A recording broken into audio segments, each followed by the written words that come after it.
Sa panayam ng broadcast journalist na si Anthony Taberna sa kontrobersyal na social media personality na si Rendon Labrador, inamin nitong si Unkabogable star at It's Showtime host Vice Ganda ang pinakamalakas.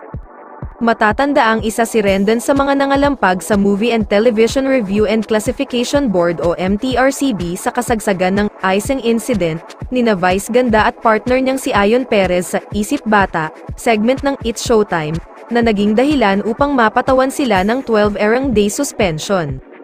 Ipinakita kasi ni Katunying ang mga larawan ng mga celebrity na sinita at binira ni Rendon sa social media. Ayon kay Rendon, pinakamalakas ang TV host comedian dahil kinuyog siya ng fans nito na humantong pa sa pagkakamas report ng kanyang social media platforms gaya ng Facebook. "Okay na kami niyan, nag-apologize na ako," say ni Rendon. Kung bibigyan umano siya ng pagkakataon ay gusto niyang bumisita sa Showtime at maging hurado. Pero pag-amin niya kay Katunying at sa kanya lang daw sinabi, si Vice Ganda nga raw ang pinakamalakas sa lahat ng mga senita niya. "Kasi na mas report ako. Dati naman hindi, pero wala naman akong personal na galit, syempre gusto ko rin mag-apologize sa kanya, walang personal and brother." Maalalang tila may pinaringgan ang Unkabogable star, Vice Ganda sa Rampanalo segment ng It's Showtime noong nakaraang buwan. Bago buksan ang kahon na hawak ni Ayon Perez, pinasayaw ni Vice ang kanyang partner.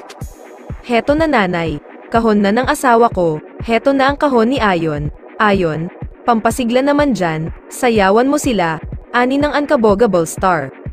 "Ayan, ganyan, ituloy natin ang pag-iibigan, ituloy lang," ani Vice matapos sumayaw si Ayon, "tuloy ang pag-iibigan, walang makakapigil."